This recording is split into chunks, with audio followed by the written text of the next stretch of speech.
I wasn't sure what to do with that, but he needed to say it, and I was happy to witness it. And you could see the relief on his face finally when he had told that story aloud.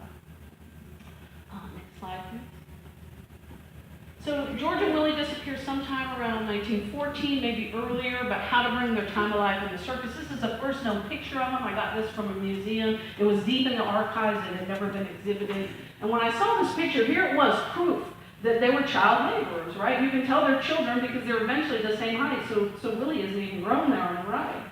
And one of the things, somebody said, take these pictures and show them to people who are experts in costume design. So I called up this theater professor in South Carolina, and he blew up all the pictures that I found. And he noticed on this one, he said, they're wearing, pretty nice suits, but the suits are 2 sizes too small. I think they've been wearing these suits for about 2 years. And so then I would send him all the pictures that I found. And I said, thank you. I mean, just giving me free feedback. He wanted me to write a letter for his tenure, which I was happy to do. And I said, you have no idea, because I didn't see that in these pictures. I just thought maybe that was his style, the short sleeves. And he said, no, historic menswear is my passion. So every now and then I would, just get a great little nugget. But by and large, the story was so hard to put together because they had never once been interviewed.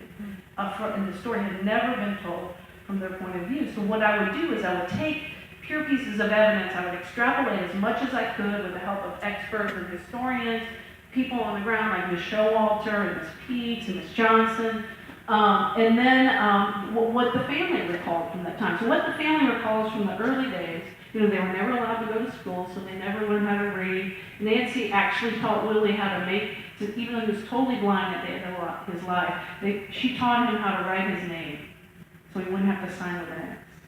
But at this time, when they were little kids, there was a very popular, World War I had just started, there was a popular war anthem called It's a Long Way to Tipperary. And George, who was just a few years older, he would sing that to Willie at night. It's a song about missing home. And he would say, because the circus manager said, your mother's dead, quit crying. He would say, I know she's not dead. I know we're going to see her again one day. So in 1936, one of their first circus managers was a guy named Algie Barnes, who had him during this time period, 1914 to about 1923 is when they went with Ringling. And they were sold from Algie Barnes to Ringling. They were sold like slaves. And how do I know that? This is the only known picture of them with one of their captors. That's Algie Barnes in the middle. It's a fabulous quality picture. It's haunting as hell, I think. And I love George's hands. Now, all the pictures, you notice Willie's got his hand, he's fist-balled up. And George, he's having a little bit of power with those hands. I love that picture.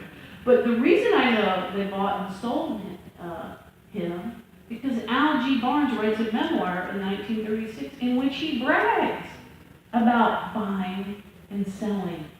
Get your head around that. This is a time when the mainstream press, it's something to be celebrated, that we could buy and sell people. Next picture, please. The next picture is a sideshow arraignment in 1926, roughly the same arrangement as was in 1927 when the circus, when Ringling Brothers finally Roanoke's big enough in 1927 that they're going to go to Roanoke. And we don't know how Harriet found out that they were with the circus. We don't know for sure. Her mother told me it came to her in a dream. Go to the circus.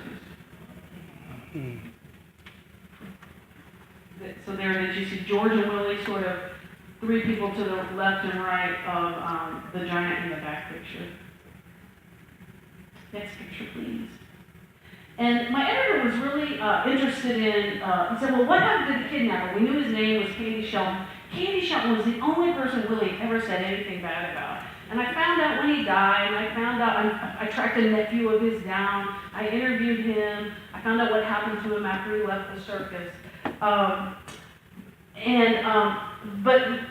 So he spent his last years, he died in 1974, he spent his last years in a little shack in Florida, in this town where a lot of circus people retired. And one of the first things, when Nancy finally gave me permission to write this book, she said, you can write the book, The only thing you have to remember is, no matter what you find out, because I know you're going to find out sad, hurtful things, and some things, you might even find out something's going to make me mad. The only thing you have to remember is that in the end, they came out on top. So when you look at this picture, and you look at him, that's him in 1926, and there's where he ends up. And the only reason I found out about him, my editor said, we need to know more about Candy Shelton. And so late one night, I was like, how can I have done as much as I have made all these phone calls? And I'm looking on Google Books, right, which is this repository of all these old books. And I put in James Herman, Candy Shelton. It was like 1:30 in the morning. I was like, page. Like page 37 pops up a book called Florida Ramble, in which a really good writer goes all over these crazy little towns in Florida, interviewing people, and he interviews Candy Shelton in that little shack. So I have this great description. And what was his life like at the end? You have George and Willie being lovingly cared for by the women in their family. In a house they owned outright. Their mother had, because she had done that lawsuit in 1936 and all this money had gone into a fund, they had enough money to buy a house outright. And here's Candy Shelton, still living the days of the circus, and what a great time that was. Next picture, please. So Willie, my point is Willie really did come out on top. He went from being this sort of cautionary tale, that, don't leave the house, or it's like you might get snatched up.